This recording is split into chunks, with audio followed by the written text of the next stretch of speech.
Last time in the Barcelona World Race, we saw the leaders at the front of the fleet fall off the track, repair damage, get back on the racecourse and push to the front again, only to see the second-place boat, Foncia, suffer a race-ending blow when the top of their mast snapped off. This meant the French duo of Jean-Pierre Dick and Loïc Perron had established a considerable lead. They reached Cape Lewin 750 miles ahead of the rest of the fleet, but they had the Southern Ocean to tackle next. The Southern Ocean is a treacherous place. Massive waves, massive wind. It's unpredictable. Anything can go wrong. The question everyone was asking was whether this boat and this French team would be able to maintain this staggering lead.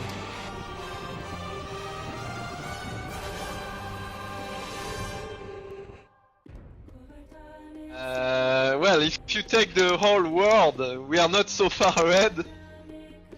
You have to bear in mind that the distance can diminish quite rapidly. If Mafre, for example, have got good condition, they can be very close to us very quickly.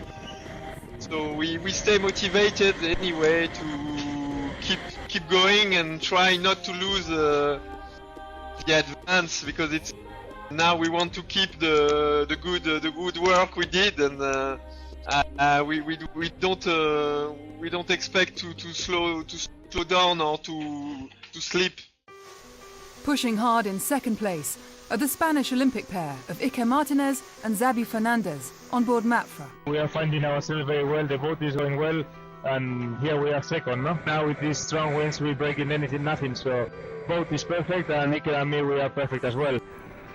But they're in a close battle with Estrella Damm and Group Bell only 50 miles behind. Another intense battle taking place is between Gais Centros Auditivos and Hugo Boss. Last night, the position report at 6:30, Hugo Boss was just 18 miles over my right shoulder. And we shall see this morning if they've moved up on us. We're about 100 miles from the next ice gate, and they were making about half a knot faster than us. We'll see. And we'll see who shall get to New Zealand first.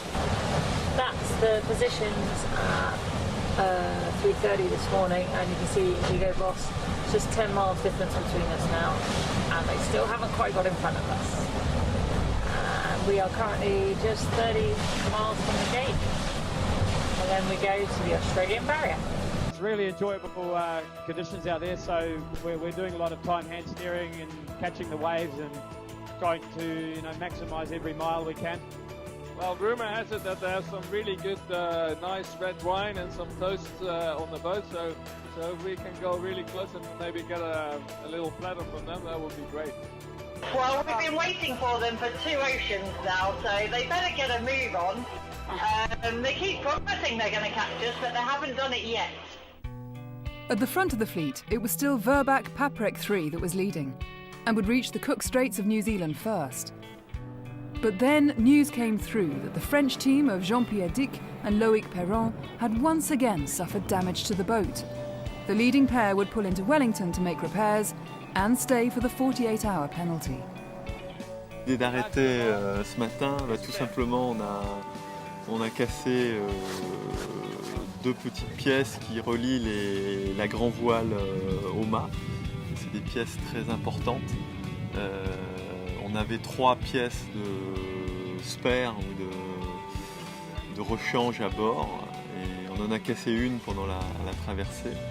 Et là, ce matin, on a découvert 2 nouvelles cassées, et donc on n'avait plus de sécurité.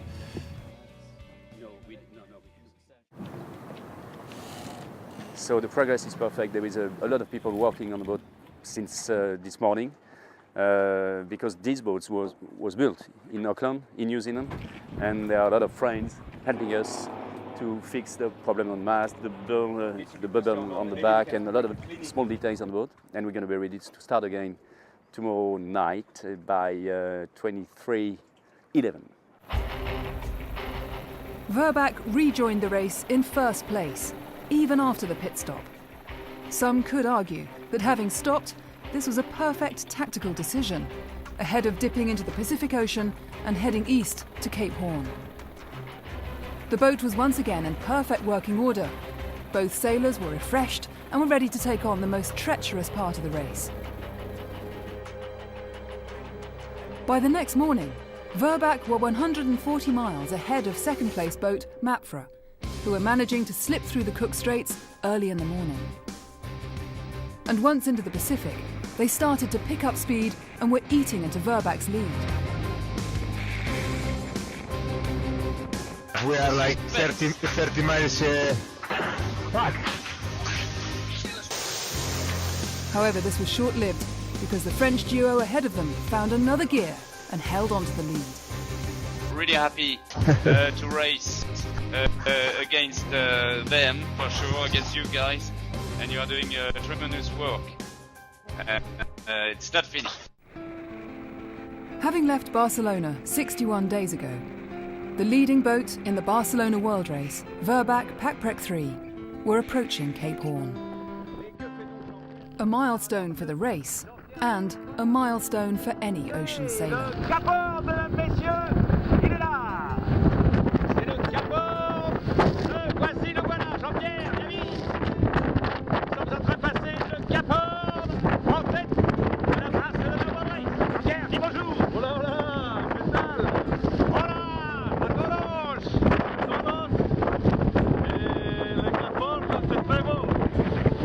We had more chance to see the Cape and we had the chance to be very, very, very close to the Cape.